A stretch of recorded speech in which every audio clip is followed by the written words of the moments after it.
consequências das queimadas, porque hoje, mais uma vez, várias cidades amanheceram cobertas por fumaça. O presidente do IBAMA autorizou a contratação de brigadistas para atuar em todos os estados da região norte, além da região centro-oeste. Às 6 horas da manhã, Brasília registrava um tempo seco, já conhecido pelos moradores nesta época do ano. Às 7, a umidade ficou ainda mais baixa, chegou a 20%. Pouco antes das 9, o ar no centro da capital começou a ser tomado por uma nuvem de fumaça densa. 1 hora depois, já não dava para ver o horizonte de Brasília. A fumaça de incêndios florestais no Pantanal e na região amazônica invadiu todo o Distrito Federal. As imagens foram registradas por esta câmera do Instituto Sem Fogo, que tem parceria com o Corpo de Bombeiros e monitora a evolução das queimadas em Brasília.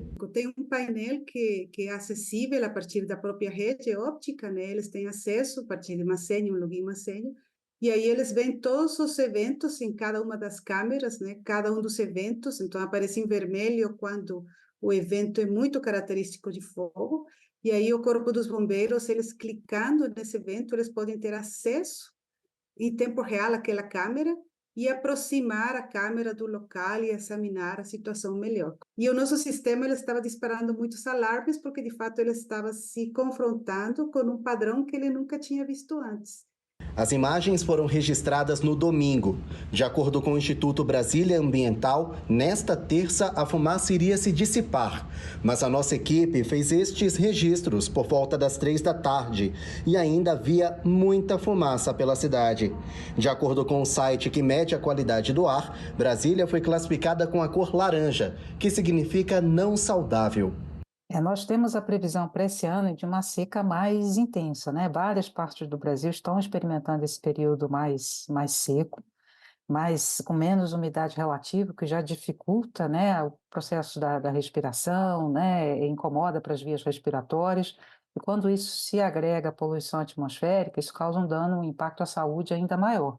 Por causa do aumento das queimadas, o presidente do IBAMA, Rodrigo Agostinho, autorizou a contratação de brigadistas que vão atuar em toda a região amazônica e outros 12 estados. O documento assinado hoje, publicado no Diário Oficial da União, também prevê a instalação de bases nos locais com maior incidência de focos de incêndio. Os estados que antes talvez não tinham planos de contingência com contratação de brigadistas vão ter que começar a pensar que isso vai ser parte da realidade deles. E é preciso pensar efetivamente no trabalho de inteligência entre as áreas de meio ambiente e as áreas, né, criminais para coibir ações de grupos que possam estar por trás de uma orquestração dessa queima de biomassa em larga escala. Então, acho que a sociedade e o Estado precisam trabalhar de forma coordenada. A sociedade também pode ajudar a coibir a processos educativos, ajudando o processo de vigilância e monitoramento. Mas o Estado também vai ter que utilizar de inteligência ambiental e inteligência criminal de combate ao crime para poder atuar de forma efetiva. E a gente precisa pontuar, né, que tudo aquilo que foi visto no ano passado aqui no Amazonas e o que a gente também viu nesse começo do mês de agosto aqui no nosso estado parece que não serviu de nada. A gente reforça isso, é importante, porque só depois que atingiu o interior de São Paulo, só depois que atingiu o Distrito Federal, e a gente lamenta que isso tudo tenha acontecido nesses estados, é que o IBAMA se mexe para contratar brigadistas, é que se torna uma discussão nacional sobre isso, como se fosse uma novidade no país, e não é novidade no país. Nós também somos Brasil, o Norte também é Brasil, não é novidade nenhuma para a gente, isso tudo que o resto do Brasil está passando. E a gente ouviu da própria ministra que já tinha feito o que podia ser feito, mais do que podia, um desinteresse de forma coletiva do governo federal pela região norte. A maior parte dos estados que lideram o ranking, consequentemente, ficam aqui porque o norte concentra a maior parte da floresta amazônica, que é o que pode ser queimado aqui, além do Pantanal, e nada de efetivo foi feito. Porque contratar brigadista agora vai diminuir, mas o trabalho de prevenção ele seria muito mais efetivo do que estar tentando chegar a lugares. Até porque quando chega numa parte de incêndio, uma mata fechada, o acesso é difícil, até limitar para que o fogo não se espalhe é complicado. A gente vê em outras regiões do mundo, várias áreas, dias e dias de fogo sem que um efetivo consiga acalmar ali as chamas.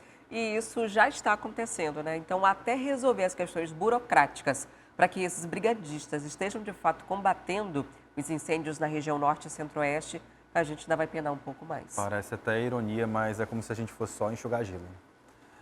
E com um registro de queimadas superior a 140% somente em agosto, o governo de Rondônia decretou o estado de emergência.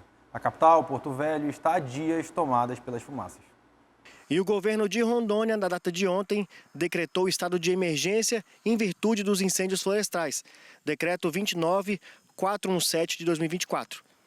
O governo declarou que, considerando o panorama das queimadas em Rondônia, tornou-se extremamente preocupante, com números que superaram significativamente os registrados em anos anteriores, contabilizando, no período de 1 de janeiro a 19 de agosto deste ano, mais de 4.197 focos de incêndio nos municípios.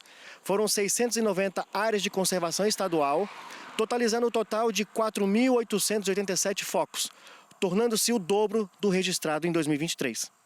O governo de Rondônia ainda alertou que as precipitações começam somente a partir de outubro e começo de novembro. Ou seja, são ainda 90 dias de enfrentamento com relação à fumaça e incêndios por todo o estado.